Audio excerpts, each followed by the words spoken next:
Item number 24, in Article 10 regarding non-conforming development and the expansion of such without any kind of conditional use permit or a variance. You can see the just a couple of inserted words there, ecology required, and the county agreed with that insertion.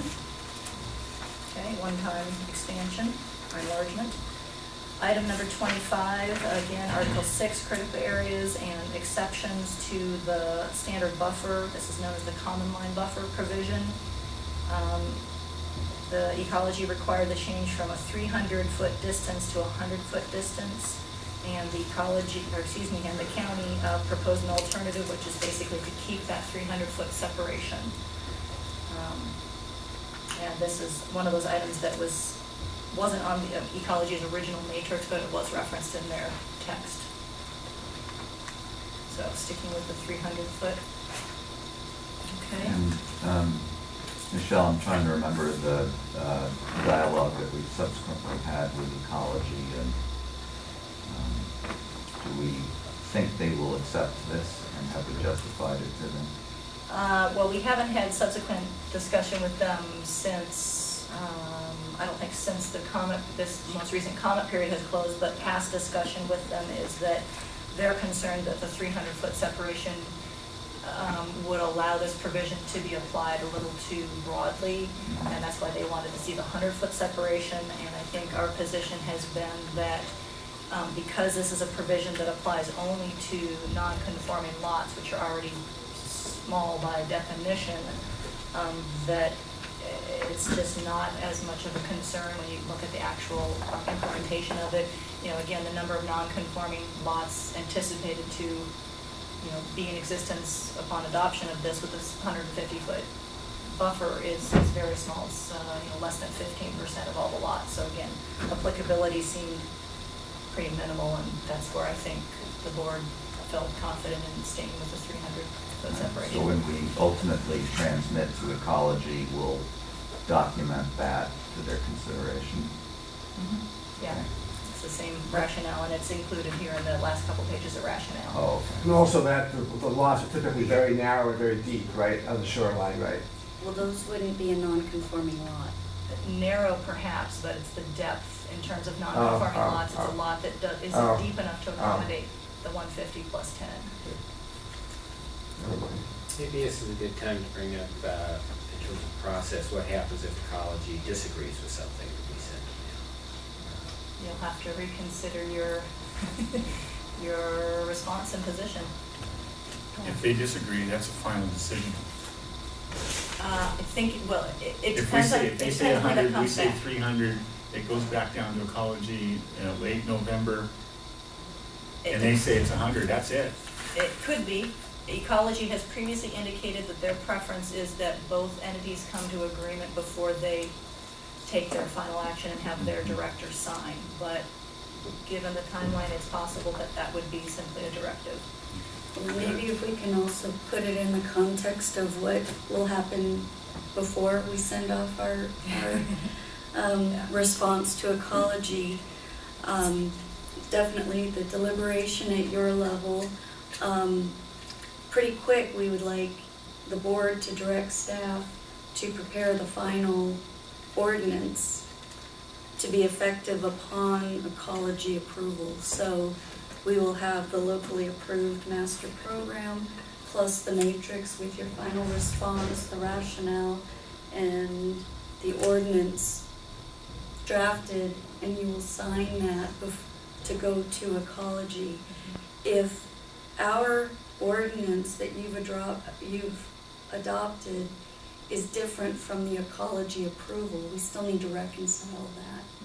Oh, at a later date. Yes. Because once they give final approval, their version of the SMP is what is in effect. So that's where, again, their preference is to make sure that everyone's in agreement because they want to avoid that kind of hiccup. Right. Trump. Yeah. Yeah. I've talked to Sally Tilden and Sterling both. What we want is consensus.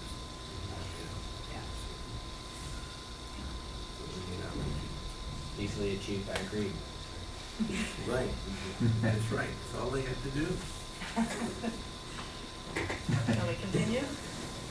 26. Number 26. Let's see, again, this is a mapping change regarding maps 2 and 3, showing the area of Glen Cove in Port Townsend Bay, where the Port Townsend Paper Corporation mill is, and the what's often referred to as the mill pond, also known as the paper mill's aerated stabilization basin, ASB. Ecology has shifted its policy direction with some recent guidance put out earlier this year, specific to these kinds of industrial water bodies, so that previously the county was very clear and with conferring with Ecology that indeed the mill pond of the ASB would be in shoreline jurisdiction. Their new policy guidance now goes the other direction to say the ASB portion of that water body would not qualify as shoreline jurisdiction, but that lagoon that's sort of to the south of that ASB would. And so this just clarifies and kind of separates those two things out. So the ASB as an industrial water body would not be jurisdiction. And That's the, on map 3? And the lagoon, it actually appears both on maps 2 and 3. One thing to note, thank you, Stacie, is that the note there in the matrix, it says this required change was communicated verbally to the board on June 6th by the Ecology Project Officer. County receipt of a letter indicating this direction is pending. We have since received that letter, and it is part of the public comment letters. And so, yeah, you can see those new colors on the map of maps number 2 and 3. It's just the absence of the brown shading indicating the high intensity designation. Okay. Okay, so now we move into Ecology's recommended changes. Recommended change number 1, applicability regarding the Quinault tribe. You can see the recommended change there is to add some language regarding government-to-government consultation, and the county agreed with adding that text. Okay. Recommended change number 2, definition for buffers. You can see the recommended text that Ecology, well, the text that Ecology recommended adding here, measuring to the foundation of the structure. And what you'll see in our rationale is that we basically decline that recommended response because it's just not accurate to measure a buffer to a structure. A buffer is measured from ordinary high water mark regardless of presence of structures. And so we felt that that would not be a good change to make, and don't think we heard any comment to that effect one way or the other. And what was the logic again? That when you identify the location of a buffer, you're measuring from ordinary high water mark landward, and it doesn't really matter whether there's a structure present or not. The buffer is measured independent of presence of a structure. Okay. So it wouldn't be accurate to include that recommended text. So if a house was 48 feet to the foundation, you wouldn't say the buffer's 48 feet. You'd say, no, it goes past that, it's 150 plus 10. So it goes over the house. And then you deal with the structure separately. Yeah. Okay? In each case, if it's a recommended change, in essence, no response is even required. True. Yeah, other than, I think as we indicated here, just decline the recommendation. Well, that would have mapped to a decline, though, of all of them. I mean, which is fine, it was just a map to a decline. Yeah, we're not. By silos. Okay, number 3 then, again, definitions regarding a community dock. You can see Ecology's added text that they recommended and the county agreed that it would be a useful addition. Just also referencing the definition for shared use. Item number 4, definitions regarding frontage setback, and this is somewhat related to that buffer definition where you see the recommended text is to insert a new definition for frontage setback. Again, this sort of muddies the water, so to speak, and so the county proposed to decline this recommended change, and we could see also the change number 6, which we'll get to in just a second, unless you want to skip there and go back to 5. your preference. I'll just go on to number 5 then. Definitions regarding shared use, which of course we just referenced in the doc definition. So Ecology recommended adding the text you see there. The county, agreed with the intent, but did a slight reformatting and slightly different text version. So intent is satisfied with just a slightly different version thereof. And then also references definition elsewhere in the Unified Development Code and references back to that community dock definition. So they're linked both directions. Okay, number 6 then, definitions regarding non-conforming lot. And this is where some of the confusion with the previous recommendations on buffer and frontage setback. Excuse me. So the recommendation from Ecology was to add the language at the end of that definition regarding building envelope location purposes, which again, the intent, we agreed that it would be useful to clarify that, but we proposed an alternative where you can see the language added at the end is a little simpler, simply reading depth of lot is measured as the distance from ordinary high water mark to the inside edge of the frontage setback.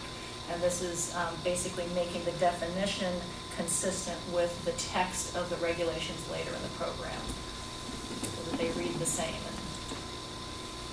And the frontage setback is where the 10 feet starts? The frontage setback is your road setback. So when you measure the depth of your lot to determine whether it's a conforming lot or a non-conforming lot, you measure from ordinary high water mark all the way to wherever your road setback would be. And a road setback can be different based on what kind of road it is. Okay. Typically 20 feet. Typically 20 feet. Okay, number 7. Let's see, Article 6 regarding critical areas, and again, exception to the standard buffer. This is for the non-conforming lot provisions. You can see that Ecology recommended striking some text to, I think it was actually an incorrect reference that 6.7.b, because of formatting and numbering was not accurate. County agreed that that was not accurate, so we agreed with striking the text. Item number 8, again in Article 6 regarding critical area regulations. This is regarding the no net loss and mitigation provisions. Ecology recommended the text there regarding compensatory mitigation, and the county agreed to include that text. Excuse me. And of course, once we get to the point where the board takes action to adopt the shoreline restoration plan, it would be by ordinance at this point, that we will then insert that accurate date into that part of the text.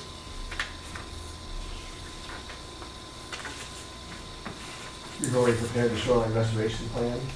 Yeah, the shoreline restoration plan is dated 2008, I believe, but the county has not taken formal action to adopt it. It's a supplemental document to the whole update process. Does it go into Title 18? No. Does it go into the comp plan?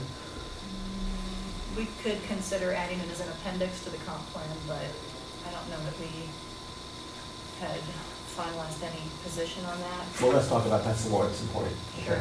Okay. It could certainly live Put as a that on standalone. your to-do list, or our to-do list. Yeah. Okay. Item number 9. This is regarding the vegetation conservation regulations specific to view maintenance. You can see Ecology recommended striking some text. I think it was actually just redundant text. It sort of just got in there twice in slightly different versions, and so essentially the county agrees, but we propose a slightly different version of how to clean up that goof. And the main difference is just deleting the S in terms of, where was it? There in that second section of item Roman number 5, trees. That was the main difference between ours and Ecology.